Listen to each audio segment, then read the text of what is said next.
ನಮಸ್ಕಾರ ಎಲ್ಲರಿಗೂ. ಕನ್ನಡದಿಂದ ಇಂಗ್ಲಿಷ್ ಕಲಿಯಿರಿ ಈ ವಿಡಿಯೋ ಸೀರೀಸ್ನ 61ನೆಯ ಪಾಠಕ್ಕೆ ತಮ್ಮೆಲ್ಲರಿಗೂ ಸ್ವಾಗತ. ಈ ವಿಡಿಯೋದಲ್ಲಿ ನಾವು ಕ್ಯಾನ್ ಮೋಡಲ್ ವರ್ಬನ್ನು ಬಳಸಲಿಕ್ಕೆ ಕಲಿಯೋಣ. ಸರಿನಾ? ಈಗ ಮೋಡಲ್ ವರ್ಬ್ಸ್ ಅಂತ ಇದ್ದಾವೆ ಇಂಗ್ಲಿಷ್ನಲ್ಲಿ. ಯಾವುದೆಲ್ಲ ಇದ್ದಾವೆ ಅಂದರೆ ಇವೆಲ್ಲ: can, could, may, might, shall, should, will, would, must, ought to ಅಂತ. ಆಯ್ತಾ? ಇವುಗಳನ್ನು ಬಳಸ್ಕೊಂಡು ನಾವು ಒಬ್ಬರಿಗೆ ಯಾವುದೋ ಒಂದು ಕೆಲಸವನ್ನು ಮಾಡುವ ಸಾಮರ್ಥ್ಯ ಇದೆ ಅಥವಾ ಯಾವುದೋ ಒಂದು ಘಟನೆ ನಡೆಯುವ ಸಾಧ್ಯತೆ ಇದೆ ಅಥವಾ ಯಾರೋ ಒಬ್ಬರಿಗೆ ಅನುಮತಿಯನ್ನು ಕೊಡಲಿಕ್ಕೆ ಅಥವಾ ಅನುಮತಿಯನ್ನು ಕೇಳಲಿಕ್ಕೆ ಅಥವಾ ಯಾವುದೋ ಒಂದು ಕೆಲಸವನ್ನು ಮಾಡುವ ಬಾಧ್ಯತೆ ಇದೆ ಅಂತ ಹೇಳುತ್ತೇವೆ. ಆಯ್ತಾ? ಈಗ ಶಲ್ ಮೋಡಲ್ ವರ್ಬನ್ನು ಬಳಸಲಿಕ್ಕೆ ಕಲ್ತಾಗಿದೆ, ಸರಿ ಅಲ್ವಾ? ಉಳಿದ ಮೋಡಲ್ ವರ್ಬ್ಗಳನ್ನು ಕಲಿಬೇಕು. ಹಾಗಾಗಿ ಒಂದೊಂದನ್ನೇ ಕಲಿಯುತ್ತಾ ಬರೋಣ, ಸರಿನಾ? ಈ ವಿಡಿಯೋದಲ್ಲಿ ನಾವು ಕ್ಯಾನ್ ಮೋಡಲ್ ವರ್ಬನ್ನು ಯಾವ್ಯಾವ ಅರ್ಥಗಳಲ್ಲಿ ಬಳಸುತ್ತೇವೆ ಅನ್ನೋದನ್ನು ಕಲಿಯೋಣ, ಸರಿನಾ? ಮೊದಲು ಸ್ಟ್ರಕ್ಚರ್ಗಳು. ಪಾಸಿಟಿವ್ ವಾಕ್ಯದ ಸ್ಟ್ರಕ್ಚರ್ ಇದು: ಮೊದಲು ಸಬ್ಜೆಕ್ಟ್ ಬರಬೇಕು, ಆಮೇಲೆ ಮೋಡಲ್ ವರ್ಬ್ ಬರಬೇಕು, ಆಮೇಲೆ ವರ್ಬಿನ ಮೊದಲ ರೂಪ ಬರಬೇಕು. ಉದಾಹರಣೆಗೆ ಐ ಕ್ಯಾನ್ ರೈಟ್. ಐ ಬಂತು, ಸಬ್ಜೆಕ್ಟ್ ಬಂತು, ಕ್ಯಾನ್ ಬಂತು, ಮೋಡಲ್ ವರ್ಬ್ ಬಂತು, ರೈಟ್ ಅನ್ನುವಂತಹ ವರ್ಬಿನ ಮೊದಲ ರೂಪ ಬಂತು ಅಲ್ವಾ? ಐ ಕ್ಯಾನ್ ರೈಟ್ ಅಂದರೆ ನಾನು ಬರೆಯಬಲ್ಲೆ.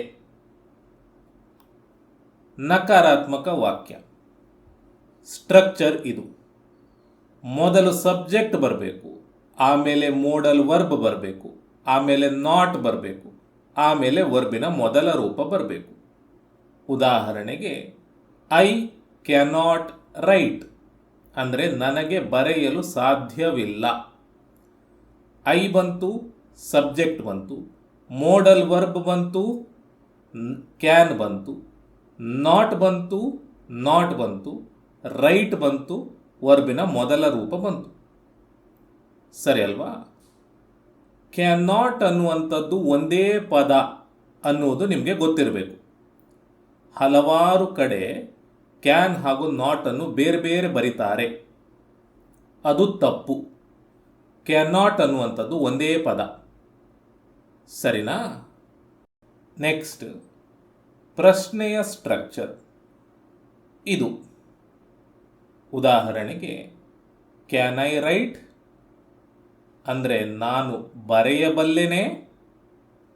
ಕ್ಯಾನ್ ಬಂತು, ಮೋಡಲ್ ವರ್ಬ್ ಬಂತು, ಐ ಬಂತು, ಸಬ್ಜೆಕ್ಟ್ ಬಂತು, ರೈಟ್ ಬಂತು, ವರ್ಬಿನ ಮೊದಲ ರೂಪ ಬಂತು.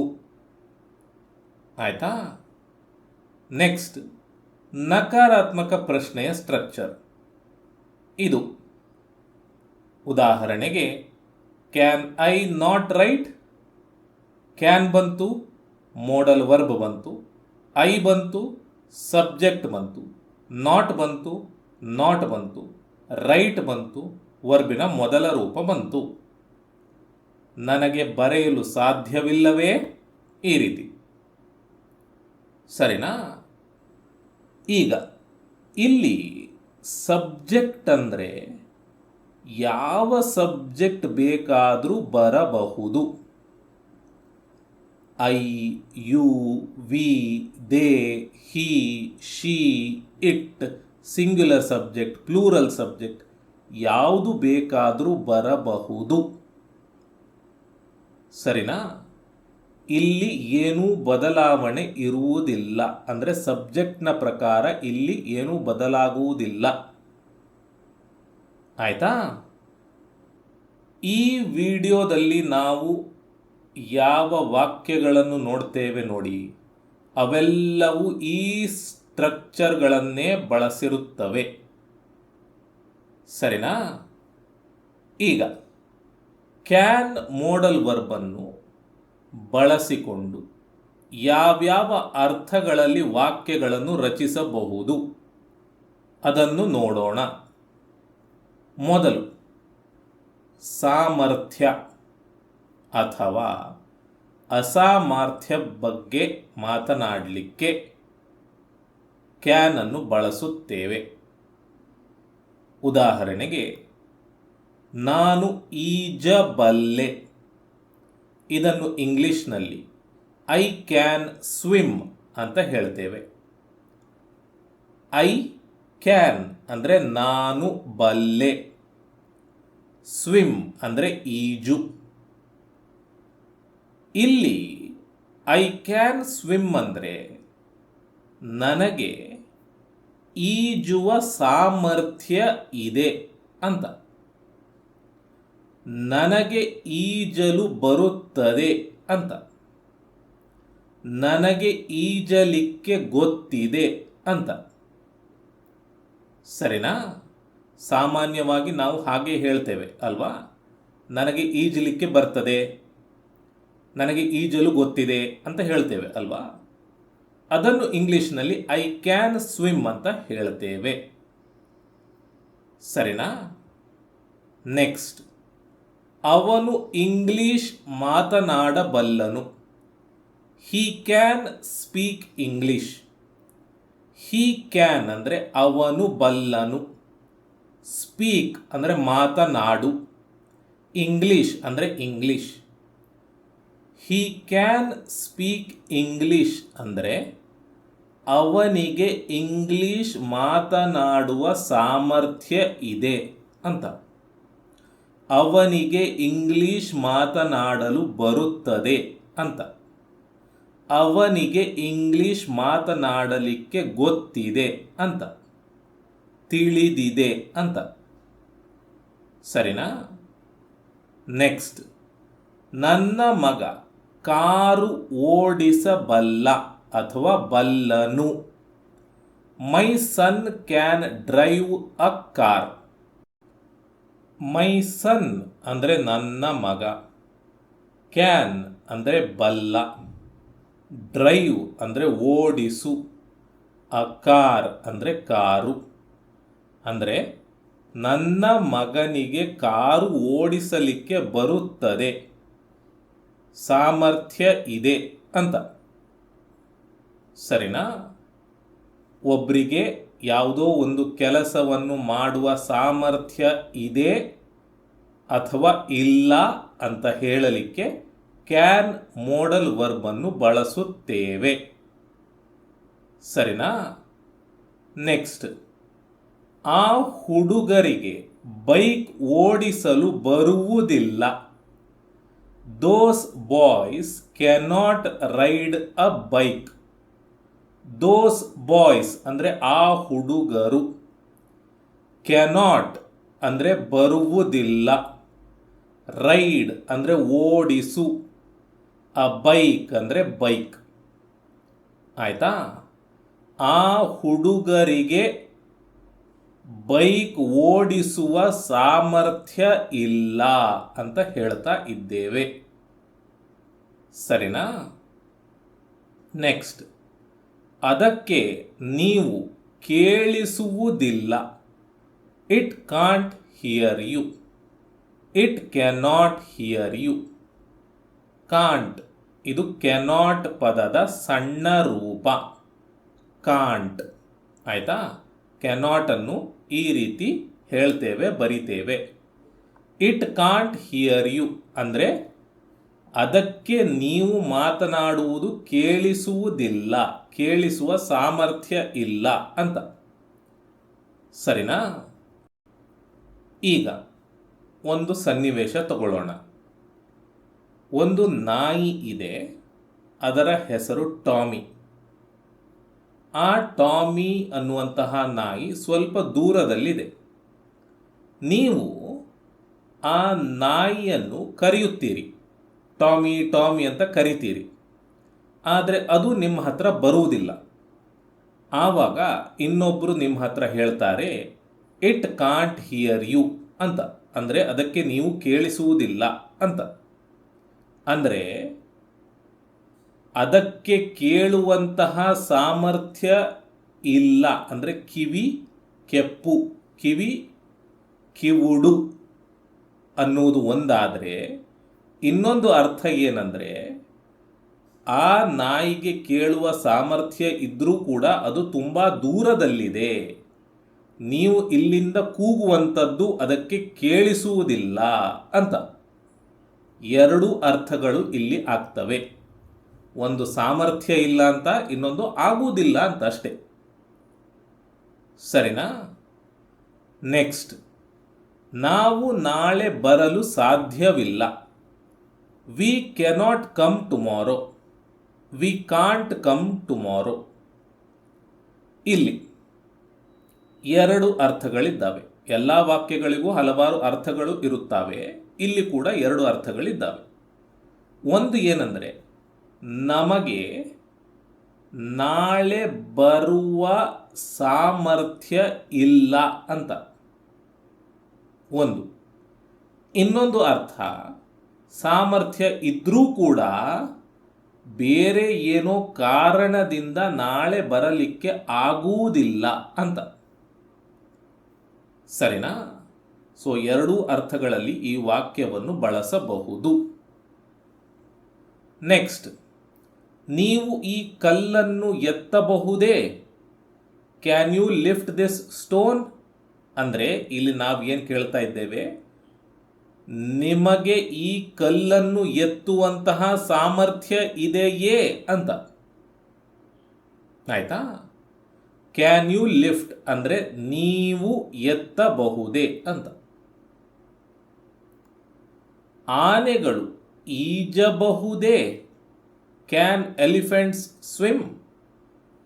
ಆನೆಗಳಿಗೆ ಈಜುವಂತಹ ಸಾಮರ್ಥ್ಯ ಇದೆಯೇ? ರವಿ ಈಗ ನಡೆಯಬಹುದೇ? Can Ravi walk now? ರವಿಗೆ ಕಾಲಿಗೆ ಪೆಟ್ಟಾಗಿತ್ತು, ಅವನಿಗೆ ಡಾಕ್ಟರ್ ಔಷಧಿಗಳನ್ನು ಕೊಟ್ಟಿದ್ರು, ತುಂಬ ದಿನದಿಂದ ರೆಸ್ಟ್ ತಗೊಳ್ತಾ ಇದ್ದಾನೆ. ಈಗ ರವಿಗೆ ನಡೆಯಲಿಕ್ಕೆ ಆಗ್ತದಾ? ಸಾಮರ್ಥ್ಯ ಇದೆಯಾ ಅಂತ ಕೇಳ್ತಾ ಇದ್ದೇವೆ. ಆಯ್ತಾ? ನೆಕ್ಸ್ಟ್, ಅವರು ಅಡುಗೆ ಮಾಡಲು ಸಾಧ್ಯವಿಲ್ಲವೇ? ಅವರಿಗೆ ಅಡುಗೆ ಮಾಡಲಿಕ್ಕೆ ಬರುವುದಿಲ್ಲವೇ? Can they not cook? ಇದನ್ನು ಕಾಂಟ್ ದೇ ಕುಕ್ ಅಂತ ಹೇಳ್ತೇವೆ. ನಾಟ್ ಅನ್ನು ಎಡಕ್ಕೆ ತಂದು ಕ್ಯಾನ್ ಜೊತೆ ಸೇರಿಸಿ ಕಾಂಟ್ ಮಾಡಿ ಕಾಂಟ್ ದೇ ಕುಕ್ ಅಂತ ಹೇಳ್ತೇವೆ. ಆಯ್ತಾ? ಅವರು ಈ ಯಂತ್ರವನ್ನು ಸರಿಪಡಿಸಲು ಸಾಧ್ಯವಿಲ್ಲವೇ? ಅವರಿಗೆ ಈ ಯಂತ್ರವನ್ನು ಸರಿಪಡಿಸಲಿಕ್ಕೆ ಆಗುವುದಿಲ್ಲವೇ? ಬರುವುದಿಲ್ಲವೇ? Can't they fix this machine? Fix ಅಂದರೆ ಸರಿಪಡಿಸು. ನೀವು ಅವರ ಪ್ರಶ್ನೆಗೆ ಉತ್ತರಿಸಲು ಸಾಧ್ಯವಿಲ್ಲವೇ? ನಿಮಗೆ ಅವರ ಪ್ರಶ್ನೆಗೆ ಉತ್ತರಿಸಲಿಕ್ಕೆ ಆಗುವುದಿಲ್ಲವೇ? ಬರುವುದಿಲ್ಲವೇ? Can't you answer his question? ಈ ರೀತಿ. ಸರಿನಾ? ನೆಕ್ಸ್ಟ್, ನೀವು ಇಂದು ಏಕೆ ಬರಲು ಸಾಧ್ಯವಿಲ್ಲ? Why can't you come today? ನಾವು ಇದನ್ನು ಹೇಗೆ ಪರಿಹರಿಸಬಹುದು? How can we solve this? ನಾವು ಅವನನ್ನು ಎಲ್ಲಿ ಕಾಣಬಹುದು? Where can we find him? ಅಂದರೆ ನಮಗೆ ಅವನು ಎಲ್ಲಿ ಸಿಗುತ್ತಾನೆ ಅಂತ. ಸರಿನಾ? ಸೊ ಇದು ಮುಖ್ಯವಾದಂತಹ ಬಳಕೆ ಕ್ಯಾನ್ ಮೋಡಲ್ ವರ್ಬ್ನದ್ದು. ಆಯ್ತಾ? ನೆಕ್ಸ್ಟ್, ಇನ್ಫಾರ್ಮಲ್ ರಿಕ್ವೆಸ್ಟ್ ಅಂದರೆ ಏನೋ ಒಂದನ್ನು ವಿನಂತಿಸಲಿಕ್ಕೆ ನಾವು ಕ್ಯಾನ್ ಅನ್ನು ಬಳಸುತ್ತೇವೆ. ಪರ್ಮಿಷನ್ ಅಂದರೆ ಅನುಮತಿ. ಅನುಮತಿಯನ್ನು ಕೇಳಲಿಕ್ಕೆ ಹಾಗೂ ಕೊಡಲಿಕ್ಕೆ ಕ್ಯಾನ್ ಅನ್ನು ಬಳಸುತ್ತೇವೆ. ಉದಾಹರಣೆಗೆ, ದಯವಿಟ್ಟು ಒಂದು ಕಪ್ ಕಾಫಿ ಮಾಡಬಹುದೇ? Can you make a cup of coffee please? ವಿನಂತಿಸುತ್ತಾ ಇದ್ದೇವೆ, ಒಂದು ಕಪ್ ಕಾಫಿ ಮಾಡ್ಬೋದಾ ಅಂತ, ಮಾಡ್ತೀರಾ ಅಂತ. ನೀವು ಟಿವಿಯನ್ನು ಆನ್ ಮಾಡಬಹುದೇ? Can you turn the TV on? ವಿನಂತಿಸುತ್ತಾ ಇದ್ದೇವೆ. ನಾನು ನಿಮ್ಮೊಂದಿಗೆ ಬರಬಹುದೇ? Can I come with you? ವಿನಂತಿಸುತ್ತಿದ್ದೇವೆ. ನಾನು ಶೌಚಾಲಯವನ್ನು ಬಳಸಬಹುದೇ? Can I use the toilet? ಅನುಮತಿಯನ್ನು ಕೇಳ್ತಾ ಇದ್ದೇವೆ. ಈಗ ಯಾರಾದರೂ ನಿಮ್ಮ ಹತ್ತಿರ ಈ ರೀತಿ ಅನುಮತಿ ಕೇಳಿದರೆ ನೀವು ಅನುಮತಿಯನ್ನು ಕ್ಯಾನ್ ಬಳಸಿ ಕೊಡಬಹುದು.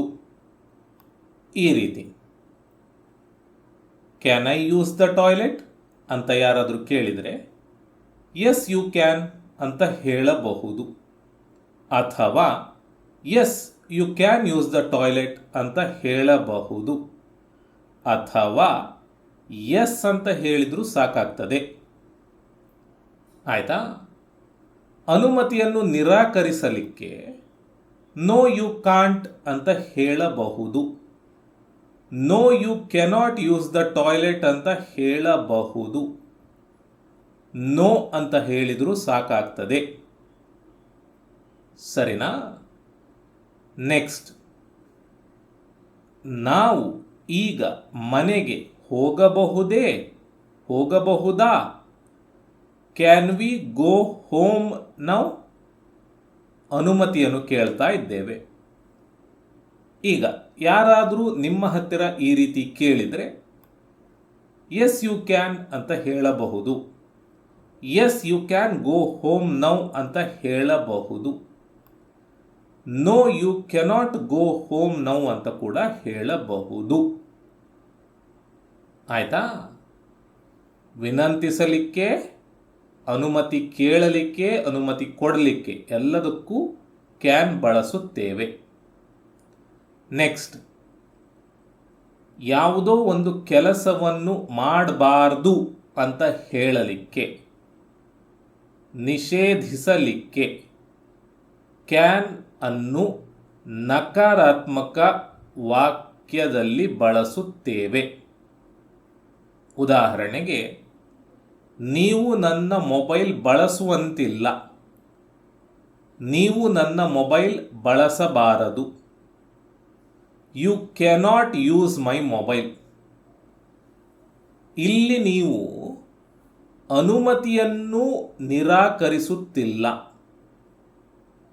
ನೀವು ಇಲ್ಲಿ ನಿಷೇಧಿಸುತ್ತಿದ್ದೀರಿ.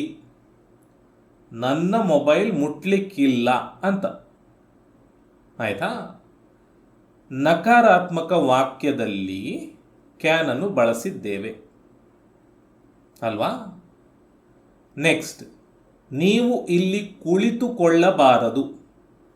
You can't sit here. ನಿಷೇಧಿಸುತ್ತಿದ್ದೀರಿ. ನೀವು ಇಲ್ಲಿ ಧೂಮಪಾನ ಮಾಡಬಾರದು. You can't smoke here. ನೀವು ಇಲ್ಲಿ ನಿಲುಗಡೆ ಮಾಡುವಂತಿಲ್ಲ. ಯು ಕೆನಾಟ್ ಪಾರ್ಕ್ ಹಿಯರ್ ಅಂದರೆ ಗಾಡಿ ಇಲ್ಲಿ ಪಾರ್ಕ್ ಮಾಡಬಾರ್ದು ಅಂತ ನಿಷೇಧಿಸುತ್ತಿದ್ದೀರಿ. ಸರಿನಾ? ನೆಕ್ಸ್ಟ್, ಸಾಧ್ಯತೆಯ ಬಗ್ಗೆ ಮಾತನಾಡಲಿಕ್ಕೆ ನಾವು ಕ್ಯಾನ್ ಅನ್ನು ಪಾಸಿಟಿವ್ ವಾಕ್ಯದಲ್ಲಿ ಬಳಸುತ್ತೇವೆ. ಉದಾಹರಣೆಗೆ, ಪಟಾಕಿಗಳು ಸಾಕು ಪ್ರಾಣಿಗಳನ್ನು ಹೆದರಿಸಬಹುದು ಅಂದರೆ ಇದೊಂದು ಸಾಧ್ಯತೆ. ಈ ಸಾಧ್ಯತೆಯ ಬಗ್ಗೆ ನಾವು ಕ್ಯಾನ್ ಬಳಸಿ ಹೇಳ್ತಾ ಇದ್ದೇವೆ. Fire works can frighten pets. Fire works ಅಂದರೆ ಪಟಾಕಿಗಳು. ಫೈರ್ ವರ್ಕ್ಸ್ ಕ್ಯಾನ್ ಫ್ರೈಟನ್ ಅಂದರೆ ಪಟಾಕಿಗಳು ಹೆದರಿಸಬಹುದು.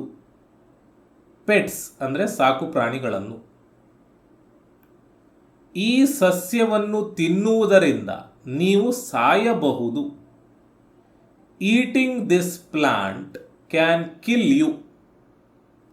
ಅಂದರೆ ಈ ಗಿಡವನ್ನು ತಿಂದರೆ ಸಾಯುವಂತಹ ಸಾಧ್ಯತೆ ಇದೆ ಅಂತ ಹೇಳ್ತಾ ಇದ್ದೇವೆ.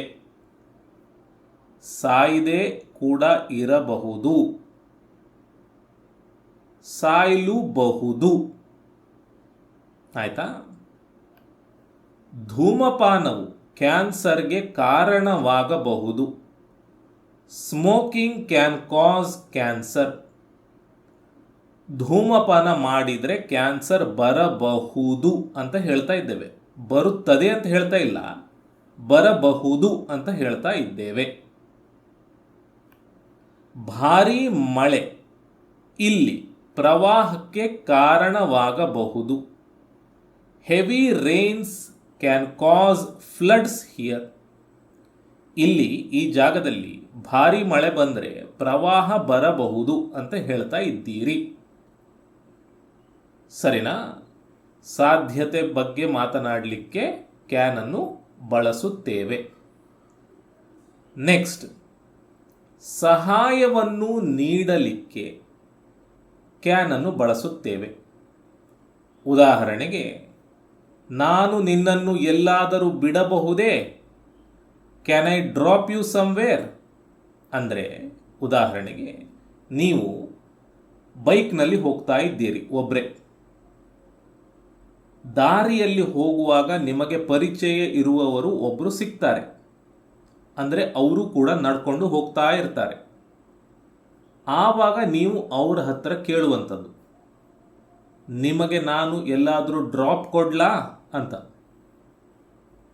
ನೀವು ಸಹಾಯವನ್ನು ನೀಡ್ತಾ ಇದ್ದೀರಿ.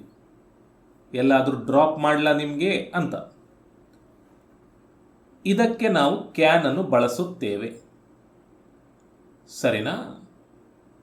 ನೆಕ್ಸ್ಟ್, ನಾನು ನಿಮಗಾಗಿ ಈ ಪತ್ರವನ್ನು ಕಳುಹಿಸಬಹುದು. ನಾವು ಕನ್ನಡದಲ್ಲಿ ಸಾಮಾನ್ಯವಾಗಿ ಈ ರೀತಿಯ ವಾಕ್ಯಗಳನ್ನು ಹೇಳುವುದಿಲ್ಲ. ನಾವೇನು ಹೇಳ್ತೇವೆ? ನಾನು ಈ ಲೆಟರನ್ನು ಪೋಸ್ಟ್ ಮಾಡ್ತೇನೆ ಬೇಕಿದ್ರೆ ಅಂತ. ಅಂದರೆ ಒಂದು ಉದಾಹರಣೆ, ನೀವು ಮಾರುಕಟ್ಟೆಗೆ ಹೋಗ್ತಾ ಇದ್ದೀರಿ. ಮಾರುಕಟ್ಟೆಗೆ ಹೋಗುವ ದಾರಿಯಲ್ಲೇ ಅಂಚೆ ಹಾಕುವಂತಹ ಡಬ್ಬಿ ಅಂದರೆ ಪೋಸ್ಟ್ ಬಾಕ್ಸ್ ಸಿಗ್ತದೆ. ಬೇಕಿದ್ರೆ ನಿಮ್ಮ ಪತ್ರವನ್ನು ನಾನು ಪೋಸ್ಟ್ ಬಾಕ್ಸಿಗೆ ಹಾಕ್ತೇನೆ ಅಂತ ಹೇಳ್ತಾ ಇದ್ದೀರಿ. I can send this letter for you. ಆಯ್ತಾ? ನಾವು ನಿಮಗಾಗಿ ಬಿಲ್ ಪಾವತಿಸಬಹುದು. ನಾವು ನಿಮಗಾಗಿ ಬಿಲ್ ಪಾವತಿಸಬಹುದು. We can pay the bill for you. ನಾನು ನಿನಗೆ ಹೇಗೆ ಸಹಾಯ ಮಾಡಲು ಸಾಧ್ಯ? ನಾನು ನಿನಗೆ ಹೇಗೆ ಹೆಲ್ಪ್ ಮಾಡಲಿ? How can I help you? ಈ ರೀತಿ. ಆಯಿತಾ? ಸಹಾಯವನ್ನು ನೀಡಲಿಕ್ಕೆ ಕ್ಯಾನ್ ಬಳಸುತ್ತೇವೆ, ಬಳಸಿ ವಾಕ್ಯಗಳನ್ನು ರಚಿಸುತ್ತೇವೆ. ಆಯಿತಾ? ನೆಕ್ಸ್ಟ್, ಈ 3 ವಾಕ್ಯಗಳನ್ನು ನೋಡಿ. I can come, I can come, I can come. ಕನ್ನಡದಲ್ಲಿ ನಾನು ಬರಬಹುದು, ನಾನು ಬರಬಹುದು, ನಾನು ಬರಬಹುದು ಅಲ್ವಾ? ನೋಡಲಿಕ್ಕೆ ಒಂದೇ ರೀತಿ ಇದ್ದಾವೆ 3 ವಾಕ್ಯಗಳು. ಆದರೆ 3 ವಾಕ್ಯಗಳ ಅರ್ಥ ಬೇರೆ ಬೇರೆ ಇರಬಹುದು. ಆಯಿತಾ? ಉದಾಹರಣೆಗೆ, ಈ ವಾಕ್ಯದ ಅರ್ಥ, ಮೊದಲ ವಾಕ್ಯದ ಅರ್ಥ, ನನಗೆ ಬರುವಂತಹ ಸಾಮರ್ಥ್ಯ ಇದೆ ಅಂತ ಇರಬಹುದು. ನನಗೆ ಬರಲಿಕ್ಕೆ ಆಗುತ್ತದೆ, ಸಾಮರ್ಥ್ಯ ಇದೆ ಅಂತ ಇರಬಹುದು. ಎರಡನೇ ವಾಕ್ಯ, ನನಗೆ ಬರುವಂತಹ ಸಾಮರ್ಥ್ಯ ಇದೆ. ಸಾಮರ್ಥ್ಯದ ಬಗ್ಗೆ ಮಾತನಾಡ್ತಾ ಇಲ್ಲ. ನಾನು ಬರಬಹುದು ಅಂತ ಹೇಳ್ತಾ ಇದ್ದೇವೆ. ಆಯಿತಾ? ಸಾಧ್ಯತೆಯ ಬಗ್ಗೆ ಮಾತನಾಡ್ತಾ ಇದ್ದೇವೆ. ಎರಡನೇ ವಾಕ್ಯ. ಮೂರನೇದು, ನಾನು ಬರಬಹುದು, ಅನುಮತಿಯ ಬಗ್ಗೆ ಮಾತನಾಡ್ತಾ ಇದ್ದೇವೆ. ನಾನು ಬರಬಹುದು ಅಂದರೆ ನನಗೆ ಬರಲಿಕ್ಕೆ ಅನುಮತಿ ಇದೆ ಅಂತ. ನಾನು ಬರಬಹುದು, ಮನೆಯಲ್ಲಿ ಬಿಟ್ಟಿದ್ದಾರೆ ಬರಲಿಕ್ಕೆ.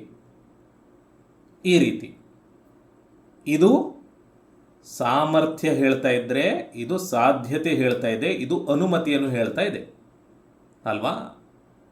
ಹೀಗೆ ಸಂದರ್ಭಕ್ಕೆ ತಕ್ಕ ಹಾಗೆ ನಾವು ವಾಕ್ಯವನ್ನು ಬಳಸಬೇಕು, ಅರ್ಥ ಮಾಡಿಕೊಳ್ಬೇಕು. ಆಯಿತಾ? ಇನ್ನೊಂದು ಉದಾಹರಣೆ. Can he right, can he right, can he right.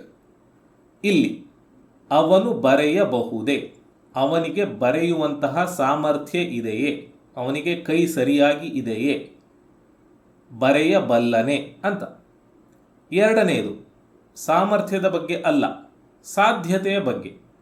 ಅವನು ಬರೆಯಬಹುದೇ, ಸಾಧ್ಯತೆ ಇದೆಯೇ ಅಂತ. ಮೂರನೇದು ಅವನು ಬರೆಯಬಹುದೇ, ಬರೆಯಲಿಕ್ಕೆ ಅನುಮತಿ ಇದೆಯೇ ಅಂತ. ಸರಿನಾ? ಸೊ ಮೂರೂ ಅರ್ಥಗಳಲ್ಲಿ ಅಥವಾ ಬೇರೆ ಬೇರೆ ಅರ್ಥಗಳಲ್ಲಿ ವಾಕ್ಯಗಳನ್ನು ಬಳಸಬಹುದು.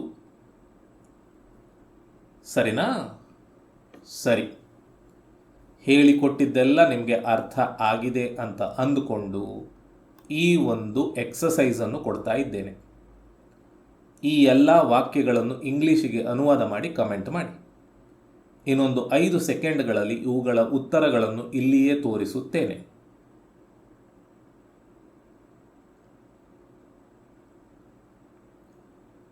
ಸರಿ, ಇವು ಉತ್ತರಗಳು. ಆಯಿತಾ? ಇಲ್ಲಿಗೆ ಈ ವಿಡಿಯೋ ಮುಕ್ತಾಯ ಆಯಿತು. ನಾನು ನಿಮಗೆ ಮುಂದಿನ ವಿಡಿಯೋದಲ್ಲಿ ಸಿಗ್ತೇನೆ. ಧನ್ಯವಾದಗಳು.